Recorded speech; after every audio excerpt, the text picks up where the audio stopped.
Assalamualaikum warahmatullahi wabarakatuh. Bismillahirrahmanirrahim. Alhamdulillahirabbil alamin. Allahumma shalli wa sallim ala sayyidina Muhammadin wa ala alihi wa ashabihi ajmain. La haula wa la quwata illa billahil aliyyil azim. Amma ba'du. Ikhwa fillah rahimakumullah. Pengajian kita kali ini masuk ke pembahasan Qada dan Qadar, kitab Nizamul Islam. Kita mulai dari halaman 16. Bismillahirrahmanirrahim.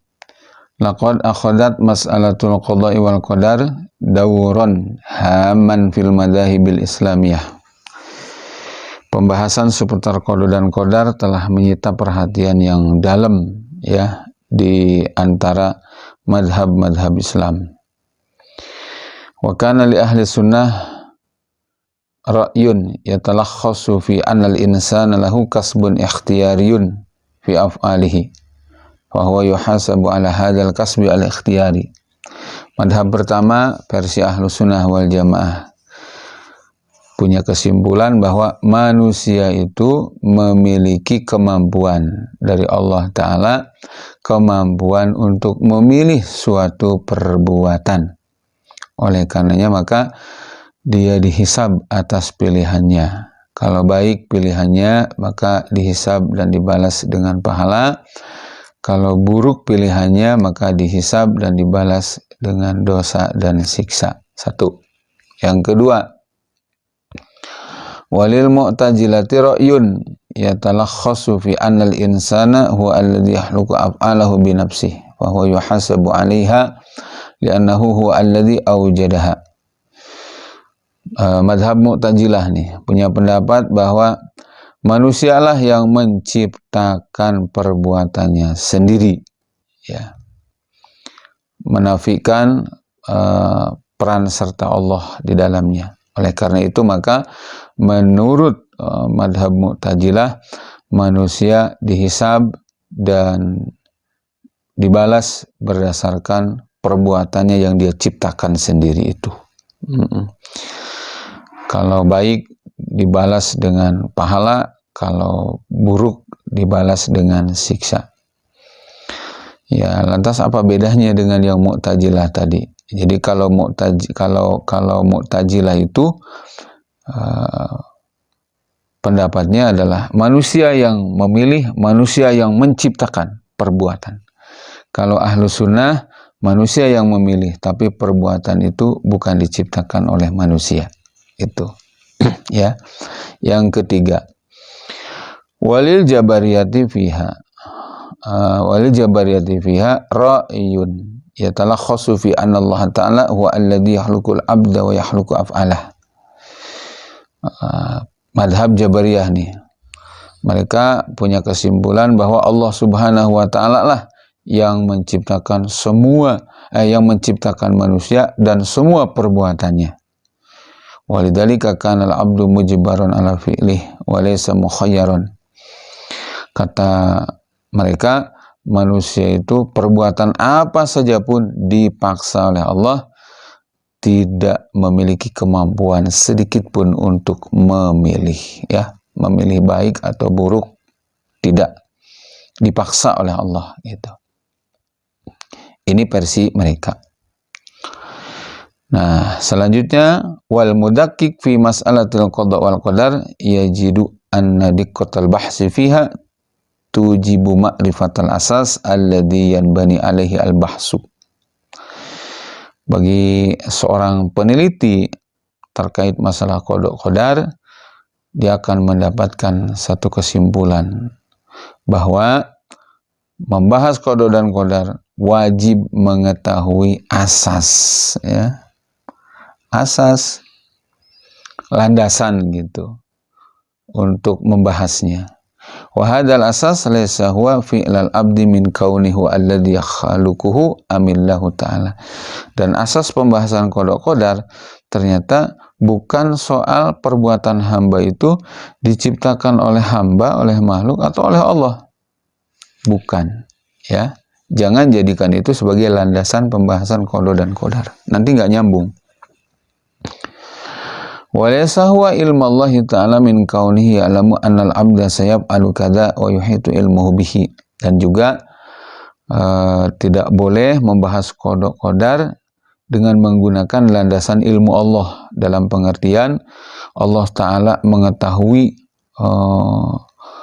semua perbuatan hamba, ya, kapan akan berbuat dan lain-lain, itu diketahui oleh Allah.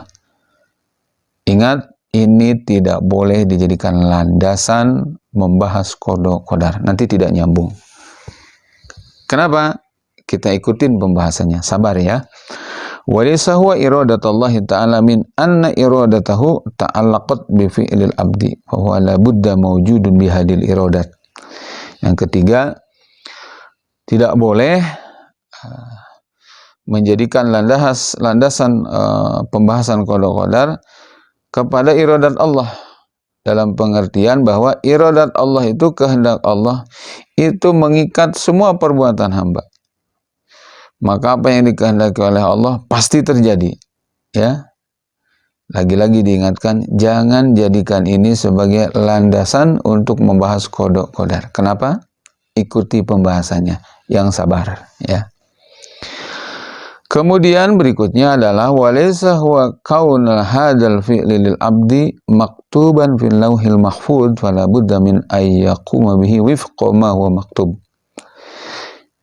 Tidak boleh juga menjadikan landasan bahwa segala sesuatu telah tercatat di Lauh Mahfuz. Apa yang sudah ada di Lauh Mahfuz pasti terjadi persis dengan apa adanya yang ada di sana. Sekali lagi, jangan jadikan ini sebagai landasan membahas qada dan qadar. Nanti tidak nyambung. Kenapa alasannya? Mari kita ikuti. Bersabar ya. Ikhwafillah. Na'am laisal asas alladhi yubna alaihi al-bahsu wa hadhihi al-asya'u mutlaqan. Li'annahu la alaqata laha fil mawdu' min haitsu sawab wal iqab. Betul. Kenapa ini tidak boleh dijadikan landasan? Alasannya adalah karena tidak ada hubungannya dengan konsekuensi dari perbuatan manusia, apakah berkonsekuensi pahala atau siksa. Itu nggak ada hubungannya yang tadi itu. Bal alaqatuha min haisul ijad wal ilmu al muhit bi kulli syai'in wal iradat allati tata'allaqu bi jami'il mumkinat wa ihtiwa'ul lauhil mahfuz ala kulli syai'in.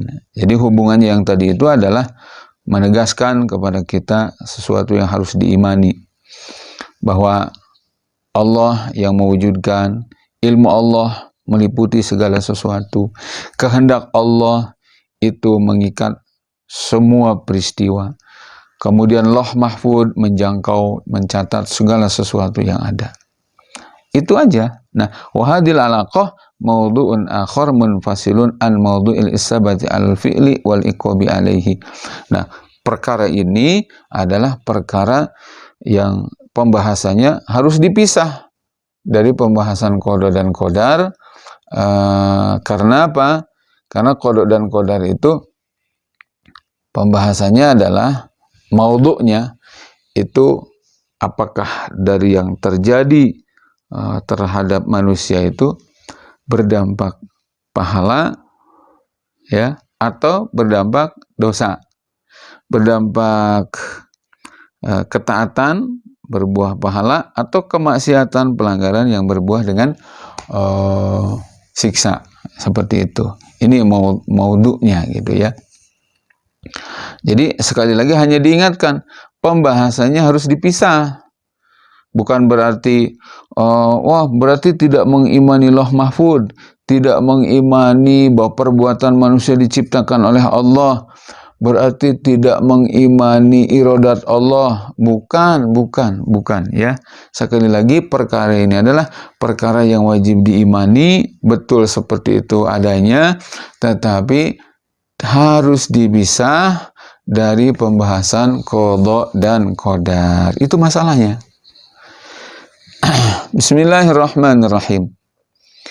Jadi kalau mengingkari tadi Lauh Mahfuz, iradat Allah, ya, perbuatan Allah, ilmu Allah, ingkar nih, jatuhlah dalam kekufuran. Itu salah. Jadi sekali lagi hanya ditegaskan saja, jangan menjadikan itu sebagai landasan pembahasan qada dan qadar. Di situ titik. Nah, mari kita ikutin pembahasan selanjutnya. Wal mudaqqiqu fil af'al yara annal insan ya'ishu fi dairataini. Ihdahuma yusaytiru 'alaiha. Wa hiya ad-dairah allati taqa'u fi nitaqi tasarrufatihi. Tahsulu af'aluhu allati yaqumu biha bimakhlih tiyarih.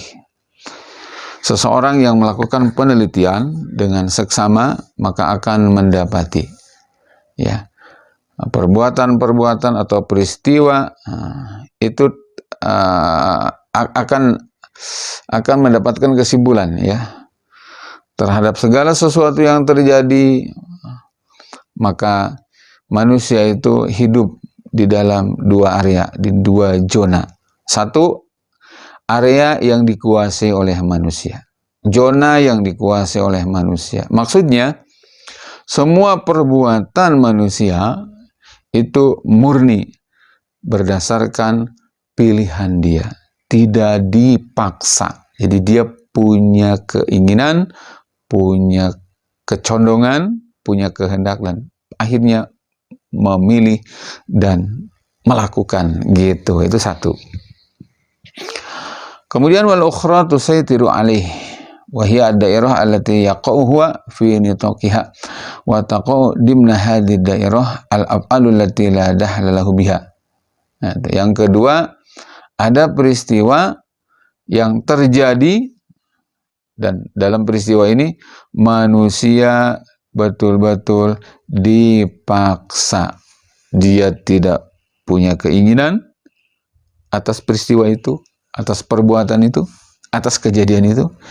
Dia tidak memilih, dia tidak memutuskan, dan akhirnya dia melakukan. Tidak. Itu sama sekali betul-betul terjadi, tanda petik ya, memaksa dia. Ada area seperti itu. Baik, dengan sabar ikhwah fillah, ikutin pembahasan selanjutnya. Fal af'al allati taqa'u fi dairah allati tusaytiru alaihi la dahla lahu biha wa la sya'na lahu biwujudiha. Nah, untuk peristiwa yang manusia dipaksa ya, terjadi bukan karena keinginan dan pilihan dia dan keputusan dia, oke, ya, itu nggak ada urusan dengan dia, nggak ada masalah dengan dia, ya, nggak ada nilai buat dia. Nah, kemudian selanjutnya wahia kismani, ini terbagi dua nih, peristiwa yang memaksa itu terbagi dua. Kismun yaqtadihi nizamul wujud, ada peristiwa terjadi memaksa manusia mengikuti tata aturan sunatullah ciptaan, mengikuti tata aturan penciptaan Allah terhadap alam gitu. Yang kedua, wakismun la yaqtadiha nizamul wujud. Peristiwanya sama-sama memaksa terjadi menimpa manusia, tetapi tidak ada kaitannya dengan sistem otomatis tata aturan penciptaan Allah terhadap alam. Tidak berdasarkan sunatullah gitu ya. Baik, sabar pemirsa, ikhwah fillah, ikutin pembahasan selanjutnya. Nah, amma ma taqtadihi andimatul wujud fahuwa yakhda'u laha walidzalika yasiru bihasbiha sayran jabriyan li'annahu yasiru ma'al kauni wa ma'al hayati tibqa nidhamin makhsusin la yatakhallafu. Adapun peristiwa yang memaksa manusia dan mengikuti tata aturan penciptaan Allah terhadap alam atau mengikuti sunatullah, manusia tunduk saja, ya. Dia menerima itu semua secara dipaksa, dah. Mengikuti apa? Alur tata aturan alam, sunatullah yang sudah Allah tetapkan, tidak berubah, tidak berganti. Nah, walidzalika taqul af'al fi hadi ad-dairah ala ghairi iradatin minhu. wa huwa fiha musayyarun wa laysa bimukhayyarin. Peristiwa-peristiwa dalam wilayah ini ya, itu sekali lagi diingatkan, bukan karena keinginan dia, bukan karena pilihan dia, bukan karena keputusan dia. Sama sekali dia tidak punya ranah memilih, dipaksa aja terjadi. Contohnya apa? Faqad ata ila hadi dunya ala ghairi iradatihi. Dia lahir ke dunia murni dipaksa oleh Allah, kehendak Allah, bukan keinginan dia lahir. Wa sayadhabu anha ala ghairi iradatihi. Kapan dia meninggal dunia juga bukan karena kemauan dia. Sebabnya apa kematiannya? Kemudian di mana terjadi kematiannya, sebab apa? Hari apa? Bulan apa? Tahun berapa? Dipaksa. Dia tidak punya ranah memilih, menginginkan atau memutuskan, tidak ya. Nah, ikhwah fillah rahimakumullah. Jadi apa ya? Ini sunatullah ya, dipaksa dan mengikuti sunatullah. Setiap yang lahir ke dunia maka sunatullahnya nanti akan mati gitu. Nggak bisa, oh saya lahir dipaksa oleh Allah tapi mati terserah saya, nggak bisa. Sunatullah lahirnya juga kehendak Allah mutlak, matinya juga nanti kehendak Allah mutlak, kapan dan di mananya. Baik, ini yang peristiwa yang pertama. Yang kedua, wa amal af'al allati laysat fi maqdurihi wallati la qibala lahu bidaf'iha wa la yaqtadiha nizamul wujud fa hiya al af'al allati tahsulu minal insan aw alaihi jabran anhu. Yang kedua adalah sama-sama peristiwa ini terjadi mutlak ya, karena kehendak Allah, dipaksa oleh Allah terjadi. Tidak ada kehendak dari manusia, pilihan dari manusia, enggak. Tetapi bukan juga mengikuti sistem sunatullah, sistem yang otomatis, tidak. Contohnya apa? Contoh seperti ini. Kamalau saqata syakhsun an dhahri haitin ala syakhsin akhar faqatalahu. Ada orang manjat dinding, kepleset terus jatuh, menimpa orang lain yang di bawah, matilah ya sebab itu. Nah, ini yang kepleset di dinding bukan kemauan dia, yang tertimpa di bawah sampai mati juga bukan keinginan dia. Keinginan siapa dong? Mutlak keinginan Allah Ta'ala. Tapi juga tidak karena mengikuti nizamul wujud, tidak berdasarkan kepada sunatullah. Tiap-tiap yang naik dinding pasti jatuh, atau tiap-tiap yang ketimpa orang jatuh pasti mati. Nggak begitu ya. Jelas ikhwah fillah. Baik, selanjutnya baik, bismillahirrahmanirrahim. Fa inna hadhil af'al ya laysat wa in kanat laysat mimma yaqtadihi nizamul wujud walakinnaha waqa'at ala ghairi iradatin minhu wa hiya laysat fi maqdurihi fa hiya dakhilatun fi dairah allati tusaytiru alaih. Jadi peristiwa-peristiwa ini ditegaskan ya, memaksa manusia, murni kehendak Allah, pilihan Allah, kemauan Allah dan keputusan Allah. Manusia nggak ada andil sama sekali. Nah, terus bagaimana? Fahadil af'al kulluha allati hasalat fid dairah allati tusaytiru 'alal insan hiya allati tusamma qada'an. Peristiwa-peristiwa ini disebut qada ya. Kenapa disebut qada? Artinya keputusan. Li'annallaha wahdahu alladzi qadahu. Karena hanya Allah lah yang memutuskannya.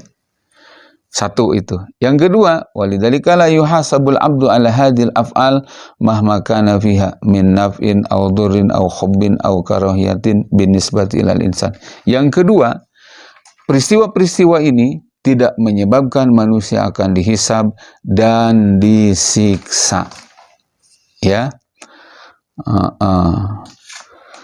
Apa yang terjadi menimpa dia, apakah itu dianggap sesuatu yang manfaat, diciptakan dalam keadaan ganteng misalnya, audurin atau tidak ganteng, au hubin menyenangkan, au karohiyatin atau tidak menyenangkan dengan nisbat kepada perasaan manusia lah ya.